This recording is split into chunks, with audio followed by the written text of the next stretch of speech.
Western civilization needs protecting because there are other governing ideologies that wish to enslave us in the West. They've tried for thousands of years. The battles between East and West have raged from Jerusalem through Spain all the way to the gates of Paris.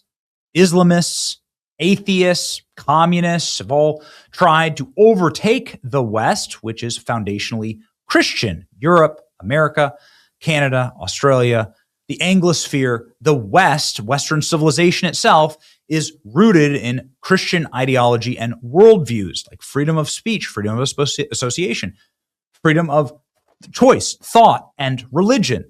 These are all principles of the West. Blind justice is a principle of the West. Not so in the East, where they have blaspheming laws or literal caveman laws governing women, children, and other traditions. It's awful if you look up what's happens in Somalia, where they have the highest coefficient of cousin marriages and child brides in the world. So why would you want to bring someone from Somalia to America?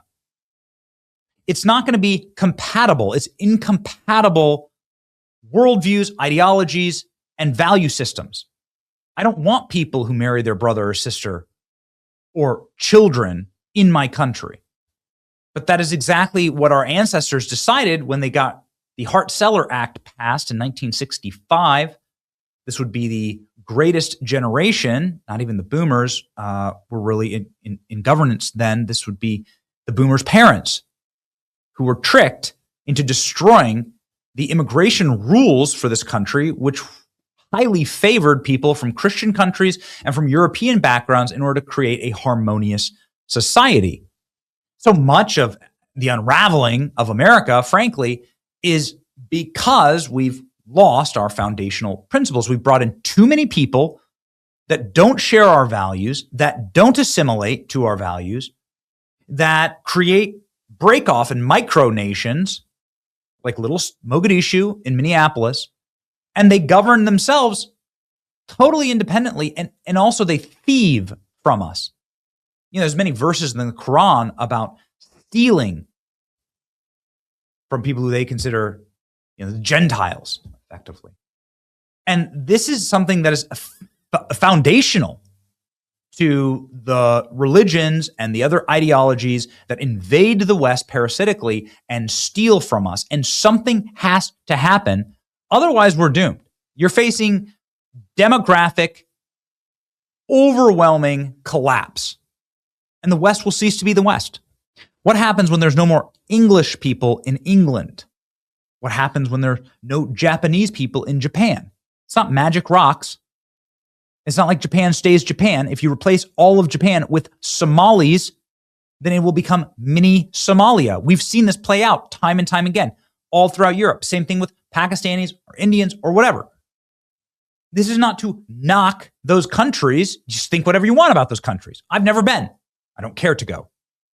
What I'm saying is that our culture, Western culture, fundamentally Christian, European in heritage, deserves to be protected just like any other culture. But nobody asked us. Why is it that nobody asked our opinion? Why is it that only white countries get forced diversity? Why is that? Nobody ever cares about the diversity of China. Why don't we ever hear about the diversity of Saudi Arabia? We never hear that. Nobody ever asks about the diversity of any African nation. In fact, if there's a single white person existing in South Africa, it's like seen as the greatest sin to ever happen in humanity. Nobody ever asked, no politician ever brought this to our attention, like put it up for a vote. Do you want infinity Somalis to replace your neighborhoods in Minneapolis? Nobody ever asked, and it's malicious on its face because of that. And it's designed by law to, of course, water down and destroy our citizenship in this nation. American citizenship used to carry with it great value. But as citizenship gets watered down and reduced to just paperwork Americans, not heritage Americans that share something with you and me, then you'll see our value systems collapse. President Trump, of course, is on message about this. Trump saying Ilhan Omar and Somali fraud. These are crooked people, thieves, Somalis, what they've done to Minnesota. Ilhan Omar, crooked as hell. We got them and we're putting the clamps on. What do the clamps look like? Look at this. U.S. plans to announce citizenship revocation plans on Monday. Did it happen? Oh, yes. Exclusive. The Trump administration plans to announce it is seeking to revoke the citizenship of 17 U.S. citizens accused of immigration fraud, expanding its unprecedented denaturalization campaign, CBS News has exclusively learned. Hell yes, it's happening. Trump administration, CBS News says the official said the move represents the largest ever effort by the U.S. government to use its denaturalization powers, which rarely invoked before President Trump returned to the White House last year and promised to launch a historic deportation blitz. The Justice Department filed an average of just 11 legal complaints per year seeking to denaturalize American citizens. Federal law has long allowed the government to try and denaturalize foreign-born U.S. citizens who officials believe committed fraud to obtain citizenship, such as by concealing information like criminal conduct, their immigration applications. But the process has been historically lengthy, complex, and seldom exercised, requiring officials to persuade judges to strip naturalization of citizens. Proceeding to federal court. Well, here it is. Feast your eyes. Justice Department moves to strip U.S. citizenship from 17 sex offenders, fraudsters, drug dealers, and more. Why are we naturalizing sex offenders? Why are you bringing people from places that allow child marriages and cousin marriages? It's incompatible with the world you want to, with the West, with what made the West great. There's a reason everyone wants to come here, and nobody wants to stay in Somalia. There's a reason for that. But we don't understand it. We don't understand how precious this place is. At least we do. Trump DOJ will announce the first ever program to denaturalize. Hopefully they can crank those numbers up. Those are rookie numbers. 17, it should be 1,700, then 17,000, then 17 million.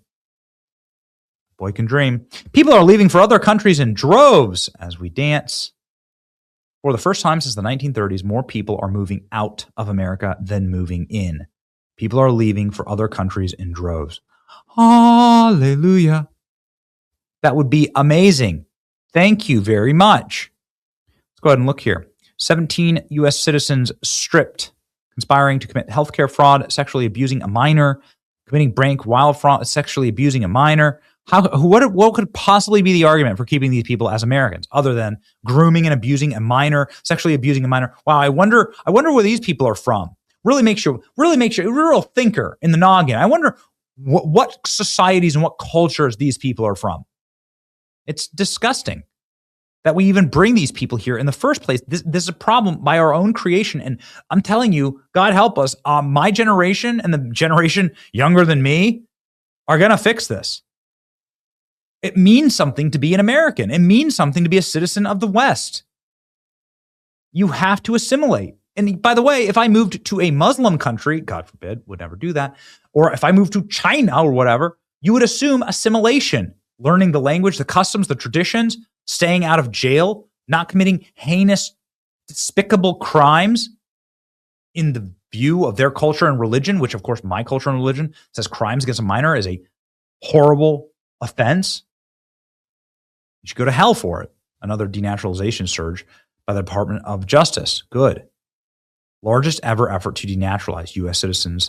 U.S. citizenship is a privilege. It's not a right. The law is clear. You defraud our immigration system, we'll revoke your citizenship. We'll send you home. It's amazing, these people.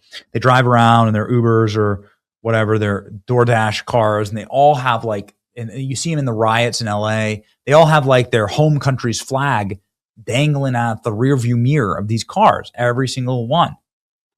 You know, a shirt that has the photo or flag of their home country, but then you threaten to deport them back to that country, and they're screaming like it's a civil rights violation.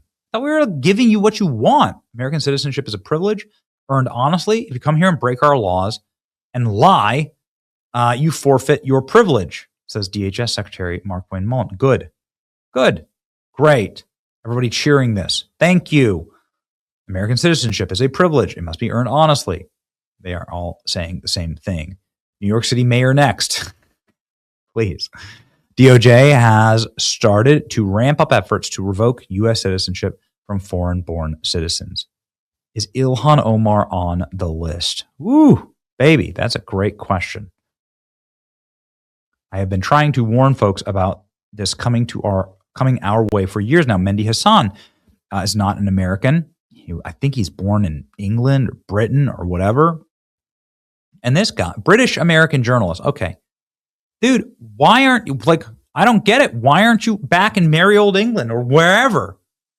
It's these people, they come here and they hate it. They come here and they dog on America and they attack America constantly. They make a cottage industry out of doing it. It's insane. They're not from here. They don't even go here, to paraphrase Mean Girls. But then they make it rich living. They get filthy rich by attacking America from inside of America while experiencing the lavish privileges of this place. No, we just love America.